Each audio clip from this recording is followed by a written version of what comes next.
Hey guys, so today I'm going to be showing you how to feed your sourdough starter.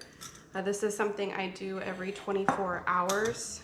You'll need to feed it and you need to discard some of the sourdough starter in order to feed it.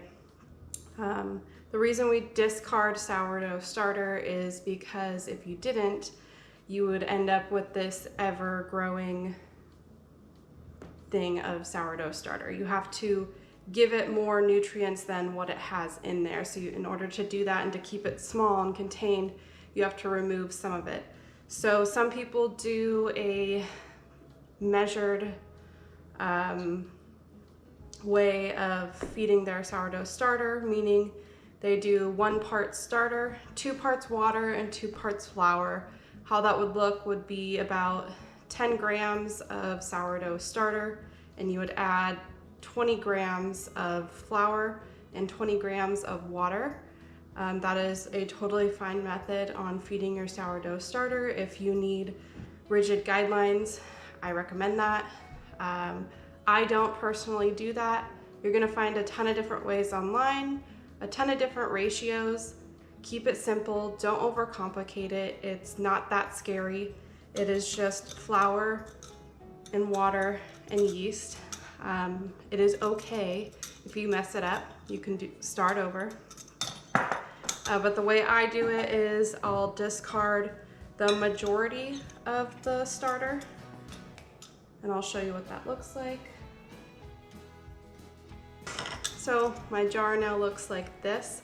That is plenty to re-kickstart your starter.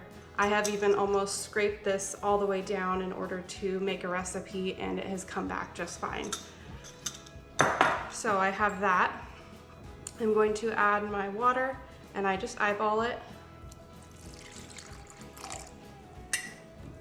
I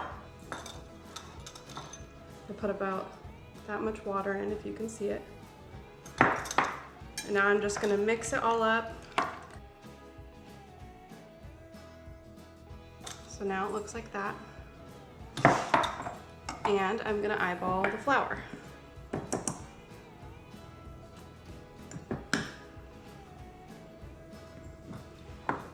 Added about that much. I'm gonna stir it and see how it looks.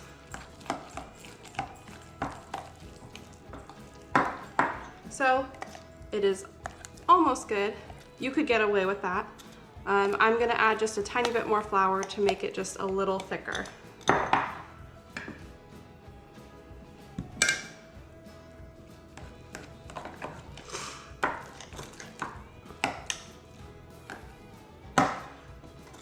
All right, if you can see, that is what it looks like now.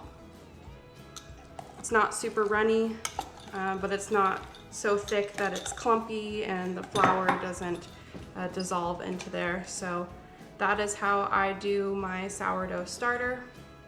Now, during my work week, I don't bake with it, so I keep my starter very small. So I don't put a whole lot of water in there, and I don't put a whole lot of flour in there in order to not waste flour. I keep it very small. When the weekend comes around and I know I'm baking something, I will bulk it up and put more flour, more water. Keep in mind, it's gonna about double in size. So if you fill this whole jar up with just starter when you're feeding it, it's gonna double in size. So it's going to overflow this jar by a lot. So I only fill this up to halfway maximum.